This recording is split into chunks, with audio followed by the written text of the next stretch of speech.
Hello and welcome to Muscle for Life. I'm Mike Matthews. Thank you for joining me today to learn about one of the still most fussed over topics in fitness, knees over toes when you squat. Should you never allow that to occur? Some people say that. Should you always allow that to occur? Should you make sure that it occurs? Some people say that. Or should you do neither of those things and do something else? Well, I am going to answer those questions in this episode and give you a detailed, science-based breakdown of what you should do with your knees in relation to your toes when you squat. But first, one of the easiest ways to increase muscle and strength gain is to eat enough protein and to eat enough high-quality protein. Now, you can do that with food, of course. You can get all of the protein you need from food, but many people supplement with whey protein because it is convenient and it's tasty, and that makes it easier to just eat enough protein. And it's also rich in essential amino acids, which are crucial for muscle building, and it's digested well, it's absorbed well. And that's why I created Whey Plus, which is a 100% natural grass-fed whey isolate protein powder made with milk from small sustainable dairy farms in Ireland. Now, why whey isolate? Well, that is the highest quality whey protein you can buy, and that's why every serving of Whey Plus contains 22 grams of protein with little or no carbs and fat. Whey Plus is also lactose-free, so that means no indigestion, no stomach aches, no gassiness, and it's also 100% naturally sweetened and flavored, and it contains no artificial food dyes or other chemical junk.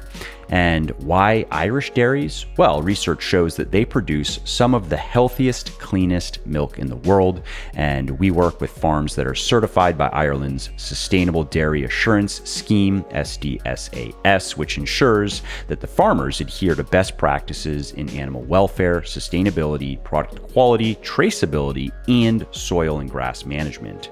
And all that is why I have sold over 500,000 bottles of Whey Plus and why it has over 6,000 4- and 5-star reviews on Amazon and on my website. So if you want a mouth-watering, high-protein, low-calorie whey protein powder that helps you reach your fitness goals faster, you want to try Whey Plus today. Go to buylegion.com/whey, use the coupon code MUSCLE at checkout, and you will save 20% on your first order. And if it is not your first order, you will get double reward points, so that is 10% cash back. And if you don't absolutely love Whey Plus, just let us know and we will give you a full refund on the spot. No form, no return is even necessary. You really can't lose. So go to buylegion.com/whey now. Use the coupon code MUSCLE at checkout to save 20% or get double reward points. And then try Whey Plus risk-free and see what you think. Knees and toes when squatting. This has been a controversial topic for a very long time. I remember the debate raging 10 plus years ago when I got into the fitness industry. It continues today. And while the origin of this argument is uncertain, many people believe that the idea that your knees should always stay behind your toes when you squat stems from a 1974 study published in the International Series on Sports Sciences book series. Now, in that study, the researchers found that the participant whose knees traveled the furthest forward during the squat also experienced the greatest shear force. So this is force that acts on one part of the body in one direction and another in the opposite direction on the knee joint. And since shear forces increase the amount of stress on a joint and can cause pain or injury, the researchers concluded that conscientious squatters should prevent their knees from traveling over their toes, or maybe one day pay the piper. Now, of course, that was just one study, and it only had 12 participants, and there was only data on 3 of the participants, and it did not control how deep the participants squatted, and it did not go into detail about the squat technique the participants used. All of the weightlifters in this study were also men, so we don't know how including women might have changed the results. And finally, another knock on this study is it only looked at the knee, but the squat involves several joints that have to work together. So if you're going to give squat recommendations, you're going to have to look at how knee travel affects the biomechanics of the squat as a whole, including the other joints, rather than only look at the knee. And so my point here is this study is not exactly high quality evidence, and most scientists give it the hairy eyeball, and rightfully so. And to help make up for some of these deficiencies, I want to talk about research that was conducted by scientists at the University of Memphis. So in this study, the participants performed two versions of the back squat, one where their knees could move forward freely, so just unrestricted, and then one where a wooden board prevented their knees from traveling past their toes. So that was restricted squatting. And the results showed that when participants allowed their knees to move beyond their toes, so unrestricted squatting, knee torque, which is force acting on the knee joint, increased. It went from 117 or about 117 Newton meters on average in the restricted squat to about 150 Newton meters on average in the unrestricted squat. And so that's a 28-ish% increase in knee torque when the knees were allowed to move over the toes.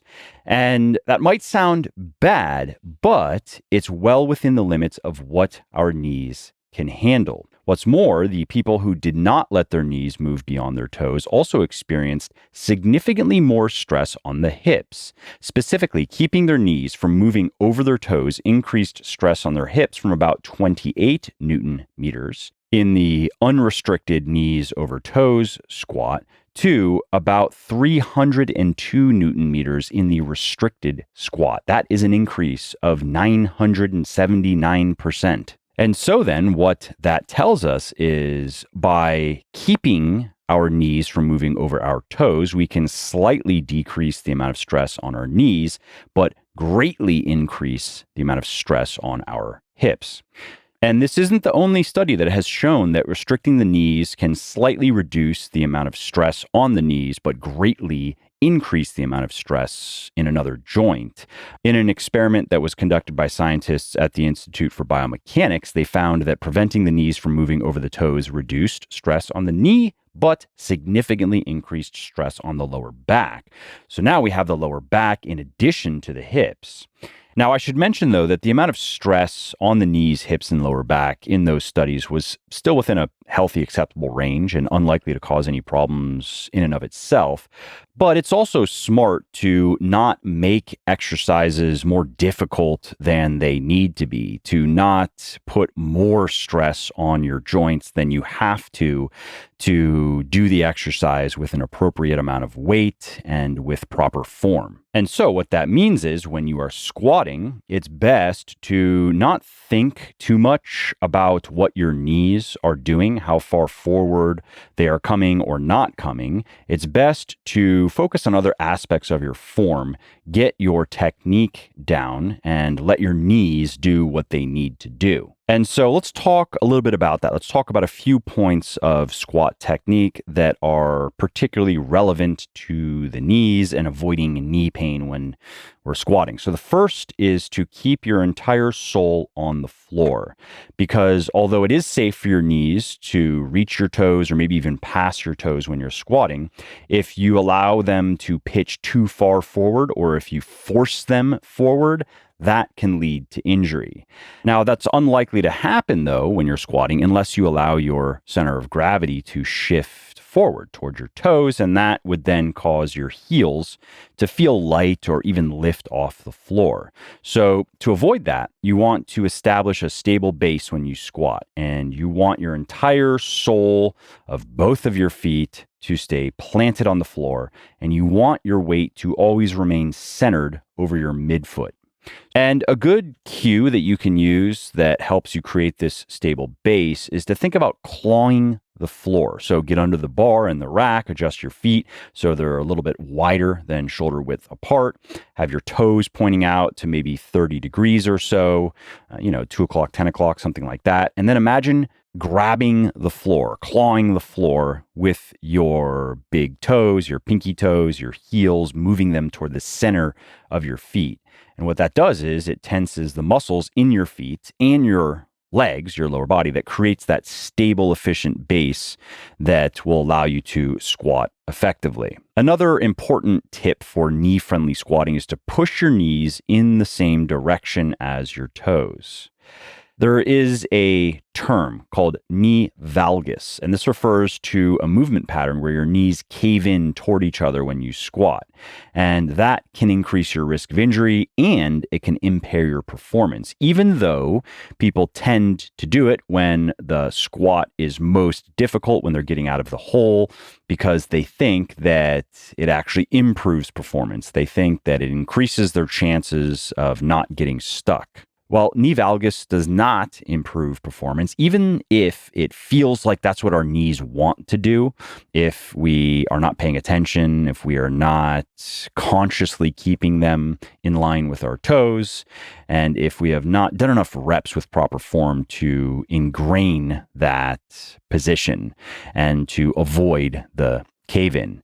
And if you are currently struggling with this, if your knees currently tend to cave in, or if they do cave in when you get deeper into a set of squats, that's always when it happens, when it starts to get real hard.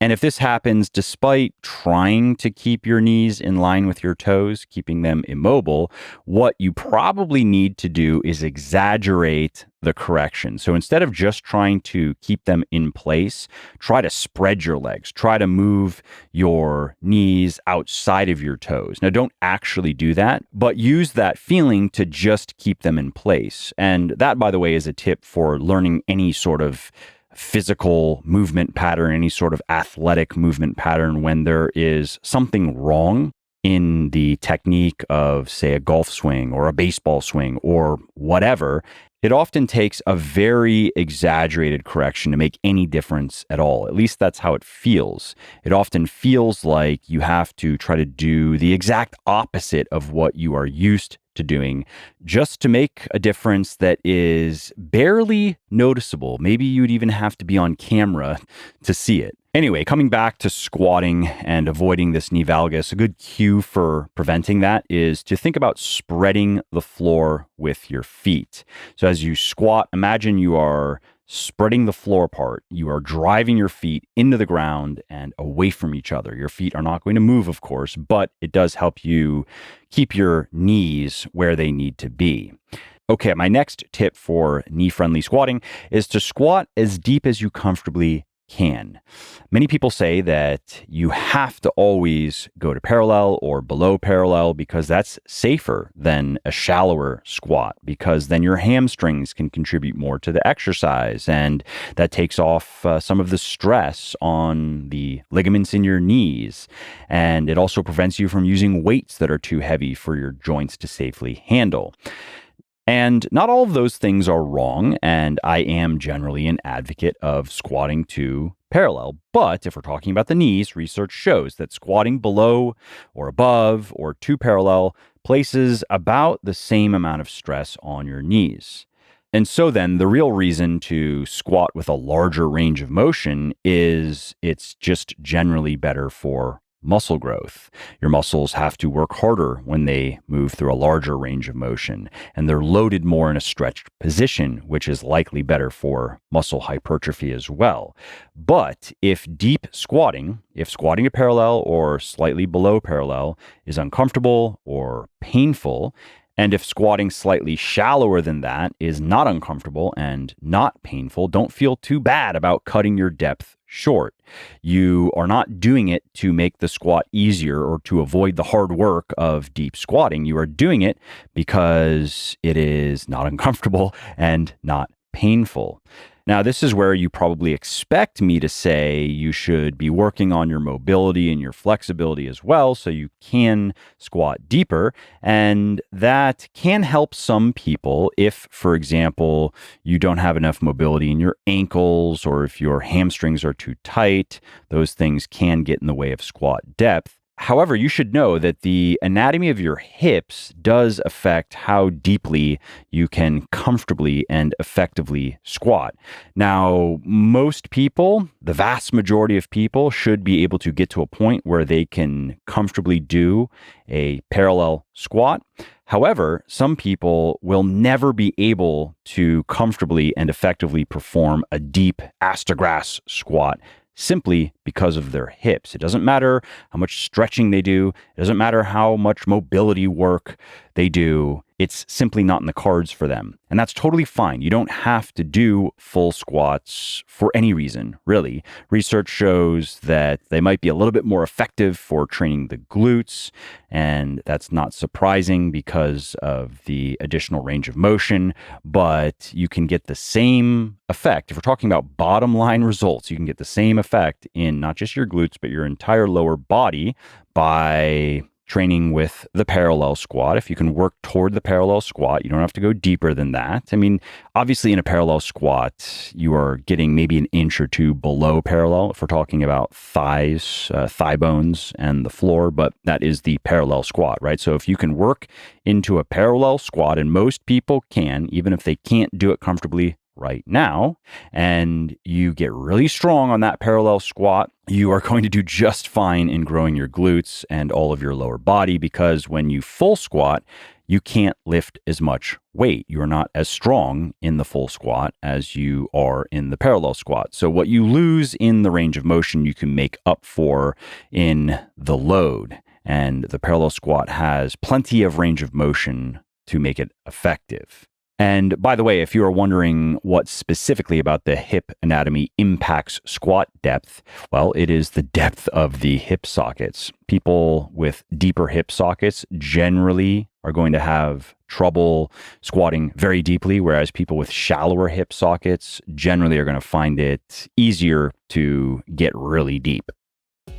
Well, I hope you liked this episode. I hope you found it helpful. And if you did, subscribe to the show, because it makes sure that you don't miss new episodes. And it also helps me because it increases the rankings of the show a little bit, which of course then makes it a little bit more easily found by other people who may like it just as much as you. And if you didn't like something about this episode or about the show in general, or if you have ideas or suggestions or just feedback to share, shoot me an email, mike@muscleforlife.com, muscleforlife.com, and let me know what I could do better, or just what your thoughts are about maybe what you'd like to see me do in the future. I read everything myself. I'm always looking for new ideas and constructive feedback. So thanks again for listening to this episode, and I hope to hear from you soon.